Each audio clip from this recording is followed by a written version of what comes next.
you woke up tomorrow and your debit card got declined at the grocery store, not because you had no money, but because your bank account was frozen, what would you do? Today, we're breaking down exactly how and when this can happen and what you can do to fight back before it's too late. Hi, I'm Rob, a financial coach for more than 20 years. I get how confusing debt can feel, especially with so many sketchy ads out there. So I'm here to break down what's real, what's not, and how you can finally start taking control of your debt with confidence and clarity. In this video, we'll cover when and how creditors can garnish your bank account, how much time you really have before it happens, steps to unfreeze your account, when banks can take your money and what they can't touch, and how to protect your bank account from garnishment. Be sure to watch till the end of the video because I'm going to give you some key strategies to protect your money so garnishment doesn't happen to you. When can debt collectors garnish a bank account? Think your money is safe just because it's in the bank?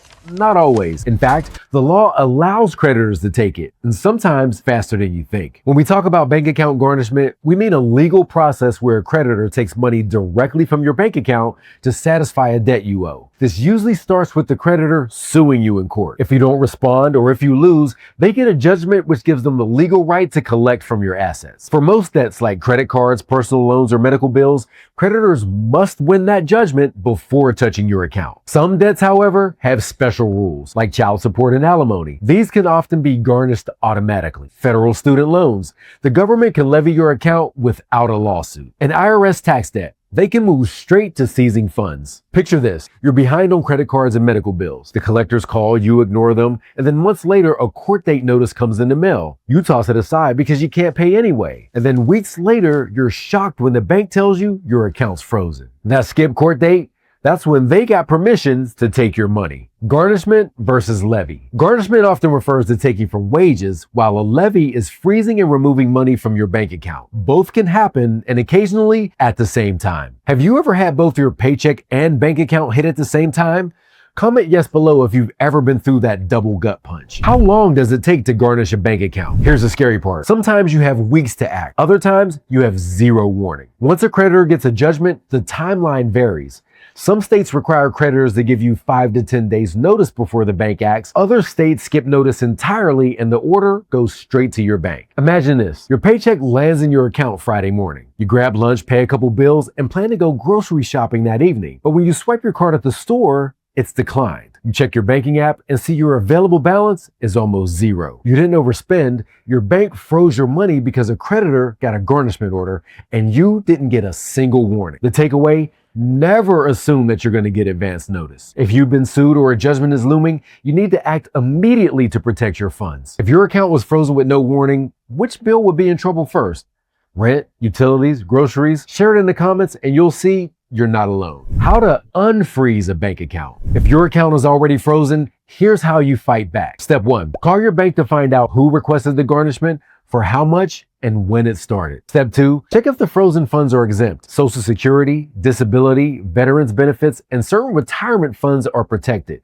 Federal law even requires banks to automatically shield 2 months of these benefits. Step 3, file a claim of exemption with the court or the creditor. You'll need proof like award letters or statements showing where the deposits came from. Step 4, negotiate directly with the creditor. Even after a freeze, they may release the account if you agree to a payment plan. Step 5, get legal help if you think the garnishment is wrongful. Maybe it's the wrong amount, the wrong person, or maybe it's just too old to collect. You might log into your account and see that your balance looks normal, but your available balance is hundreds or even thousands less. That's your cue that the freeze has started. So the faster you act, the better your odds of getting part or even all of it released. If this happened to you, would your first call be to the bank, the creditor, or a lawyer?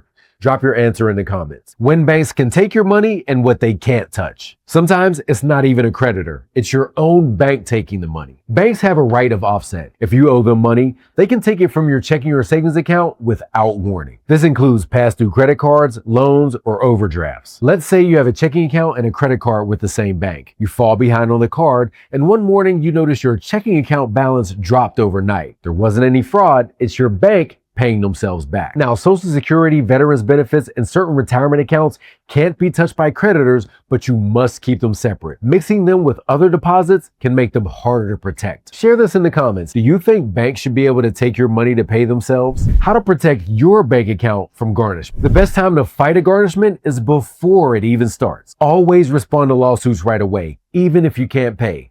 Ignoring them almost always guarantees a judgment. Negotiate early. Creditors are way more flexible before you get to court. Separate exempt funds into a dedicated account and avoid banking where you owe money to dodge right of offset seizures. And think about getting professional help. A debt relief company or attorney can walk you through your state's protection. Think of it like fire prevention. You don't wait until the flames start to buy a fire extinguisher. You plan ahead. The same goes with protecting your account from garnishment. What's one step you could take this week to make your bank account safer from garnishment? Share it in the comments. Your idea might help someone else protect their money too. So to wrap it up, we've covered when and how creditors can garnish your bank account, how much time you may or may not have before it starts, the exact steps to unfreeze your account, what banks can and can't take, and most importantly, how to protect yourself before garnishment ever starts. If this video helped you, hit the like button, subscribe to the channel, and don't forget to click the notification bell so you'll be the first to see more videos like this on debt, finances, and protecting your money. And if you're ready to get serious about your debt, head over to freedomdebtrelief.com. Thanks for watching, and I'll see you in the next video.